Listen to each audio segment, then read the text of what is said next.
নাগরদোলনায় উঠে কে কে আমার মতন ভয় পাও? হে হাই এভরিওয়ান, আরো একটা নতুন ব্লগে তোমাদের ওয়েলকাম জানাচ্ছি। আমরা যাচ্ছিলাম মেলায়। বর্দি এসেছে শিলিগুড়ি থেকে, ও আমার বড় জেঠুর মেয়ে, ওর বিয়ে হয়েছে শিলিগুড়িতে। আমরা যাচ্ছিলাম প্যারেড গ্রাউন্ডে, যে মেলা হচ্ছিল সেখানে। আমরা সন্ধ্যে 7টা নাগাদ বাড়ি থেকে বেরিয়েছিলাম। মেলায় এসে আমি আগেও আর একটা ব্লগ বানিয়েছিলাম, তোমরা হয়তো দেখেছো।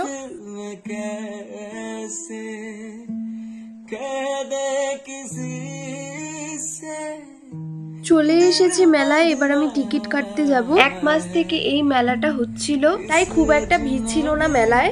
তাও মেলায় ভিড় হতে দেখা যায় 9টার থেকে, কিন্তু আমরা তো 7টার সময় চলে গেছিলাম, তাই তখন খুব একটা ভিড় ছিল না। আগের দিন যখন এই গেট দিয়ে ঢুকছিলাম, লাইন করে ঢুকতে হয়েছিল, কিন্তু আজকে এতটাই ফাঁকা, একদমই লোকজন নেই।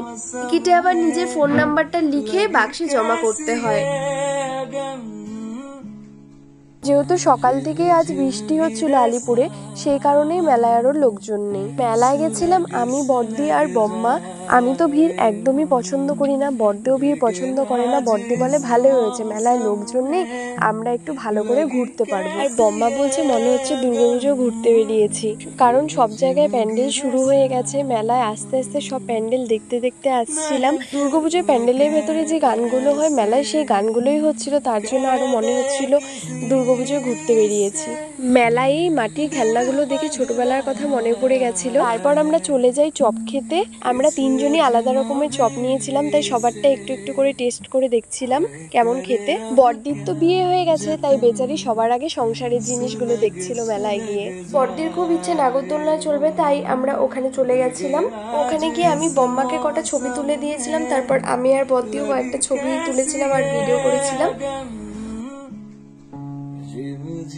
আমার তো নাগরদোলনায় উঠতে খুবই ইচ্ছে করে, ভয়ের কারণে আমি উঠি না। বর্দি আমাকে জোর করে ওঠাবে, আর ওঠার আগে আমার অবস্থাটা একটু দেখো।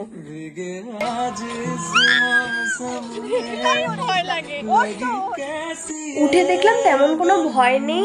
প্রথমে একটু ভয় লেগেছিল, তারপর আমার আর ভয় লাগেনি। এখন থেকে আমি নাগরদোলনায় উঠতে পারবো, এটা ভেবে আমি খুব খুশি হচ্ছিলাম।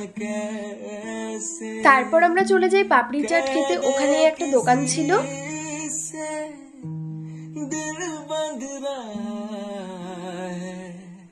নিয়েছি পাপড়ি চাট। আর এই দেখো বর্দি খেতে খেতে একটু ঢং করছিল, কারণ ও জানে আমি ব্লগ বানাচ্ছিলাম। পাপড়ি চাট খাওয়ার পর এবার আমরা চলে যাই আবার আইসক্রিমের দোকানে আইসক্রিম খেতে। আইসক্রিমগুলো অনেক সুন্দর করে বানায়, তাই একটু ভিডিও করে নিয়েছিলাম ব্লগে দেবার জন্য।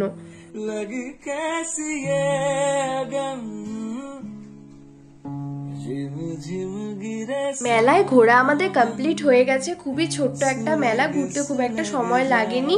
এবার আমরা বেরিয়ে পড়ছিলাম বাড়িতে যাবার জন্য। বের হওয়ার সময় সামনে একটা পপকর্নের দোকান ছিল, বর্দি বললো চল খাই। আমি বললাম ঠিক আছে চল, কারণ পপকর্ন ছাড়া আমার মেলা ঘোরা কমপ্লিট হয় না। মেলা থেকে বের হওয়ার পর সামনেই ছিল একটা ভাপা পিঠের দোকান, সেখান থেকে আমরা পিঠে নিয়েছিলাম বাড়ির জন্য। আমাদের মেলা থেকে বেরোতে 9টার মতন বেজে গেছিল।